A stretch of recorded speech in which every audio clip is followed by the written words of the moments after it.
This rifle is Stevens Model 200, 223 caliber. It's been heavily modified. I did all of the modifications on it myself. Starting with the back here, I built a compression buttstock, which has variable tension in here. You can add springs to it or reduce springs. The length is also adjustable by adding a 1/4 inch bolt inside here. How it works is you take this face plate off with this screw and this screw down here. And that opens up into a hollow cavity in the stock. This is a plastic stock, by the way. And then this slides in and out inside a piece of pipe that's welded in from this plate right here. It's welded in there and extends into the hollow cavity and keeps everything really in place and slides in and out real smoothly. BSA 6x24x40 mil dot. Like it quite a bit. It's a very good scope. I don't really have any issues with it. Another major modification I have right here is this is a 20 round AR-15 magazine, and this is actually removable, so we just pull it straight out the bottom. I don't have a catch built in here. I just built it kind of tight so that it was a snug fit, and you just slide it in all the way up, and it stays in there. I've never had one jiggle out on me. I have 3 of these magazines, bought them as a set. I built this metal piece right here, which slides in and completely replaces the original 5 round box magazine that comes with the gun when it's stock.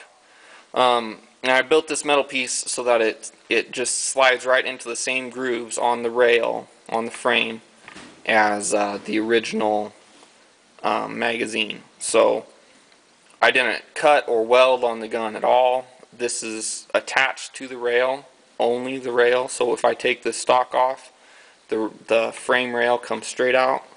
Everything is clean.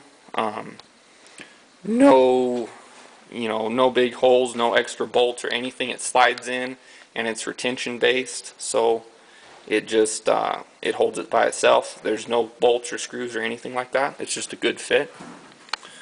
The other thing that I have on here is I did a trigger job, which I reduced this trigger from about 12 pounds factory down to about 2 pounds. And how I did that is there's a catch that's attached to the trigger right here. It's a flat surface with a groove in it, and then there's a little sear that slides along that flat surface and catches into that groove. Well, what I did is I filed the angle up, and I changed it from a pretty steep angle down to a shallow angle, which that raised that catch point up a little bit, and so it doesn't have very far to jump out of that groove. And I changed it to about a 2 pound trigger pull. It's very light, as you can see right here. Very light, very light.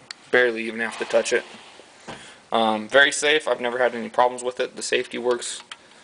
Everything's adjustable, so when I did my modifications, I adjusted everything back so the safety works.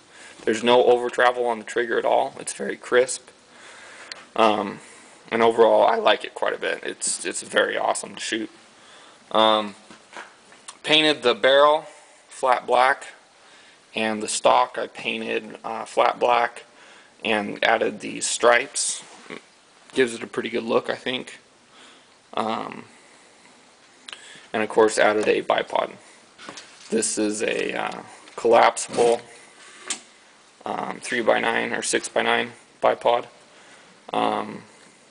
Spring loaded, so it just goes back in when you don't need it. Collapses forward. I free floated this barrel, so I cut away the stock on both sides and below. So the only point this barrel is attached to the frame is right on the frame itself. It does not touch anything else. I might replace the barrel at some point with a bull barrel stainless steel, probably a 24 inch. This is only a 22 inch. I might go out 2 more inches and have a bull barrel. But right now this works.